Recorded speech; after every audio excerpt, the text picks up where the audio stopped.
Poprosíme krátké hodnocení trenér hostů Radek Skuhravý po porážce 1-2 na Kopani. No tak jako my jsme nevěděli, co předvedeme tady za výkon, protože vlastně příprava se nám nepovedla, hlavně generálka, kde jsme dostali 7 gólů od Nýburka, ale jako kluci k tomu přistoupili dobře. První poločas sice přední Kopaně nadržela balon pod kontrolou víc asi, ale nepouštěla se do nějakých větších šancí, jsme nepouštěli ze standardek, a měli asi 6-7 standardek. My jsme góla dali po pěkné akci, pak jsme začali mít šancí víc, náznaky, druhý poločas, prostě jsme měli 4 tutové šance za stavu 1-1, tak asi kdybychom proměnili tu jednu, tak jsme vítězili teď my, nebo bod jsme si odvezli. Asistent trenéra Petr Fiman, dneska jako hlavní kauč místo Radka Dudy výjimečně. Petře, gratulace k vítězství, důležitý první vítězství, takže jak jste ten zápas viděl?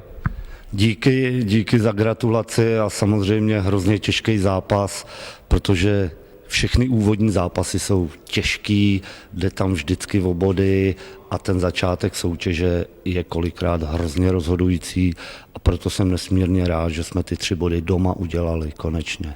Ty jsi střelil důležitý vyrovnávací gól levačkou z poměrně velké vzdálenosti. Co k tomu říct? No, tak a trenér mi furt říká, ať víc střílím, tak jsem to vyzkoušel a prostě to tam spadlo. Na Sale mi to přiklepl a já jsem stál za vápnem, tak říkám, že to vyzkouším, když jsem to měl na levačku a zapadlo to tam hezky. No. Tam v podstatě se musel otáčet výsledek z 0-1. Jaká byla nálada, nebo jaká byla prostě v tu chvíli samozřejmě premiéra a dostat gól jako první není asi úplně ideální stav.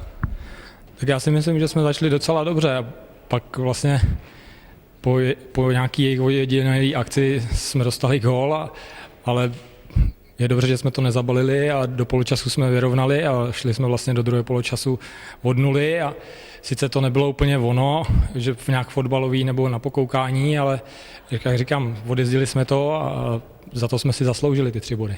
Michal Jaráb, premiéra a vítězný gól. Michale, takže gratulace a krátké hodnocení toho zápasu z tvýho pohledu. Díky ke gólu a já si myslím, byli jsme nervózní z začátku a pak potom gól, co jsme dostali, jsme se semkli a otočili jsme zápas a myslím si, že zasloužili jsme vyhráli. Ta tvoje branka, tam bylo možná trochu zaváhání golmana, jak jsi to viděl? No já jsem do toho souboje šel prostě tak, že chci trefit balón, golman do toho šel špatně a já mám každou kopačku jinak velkou, takže možná ta pravá asi byla větší, takže šťastný gól.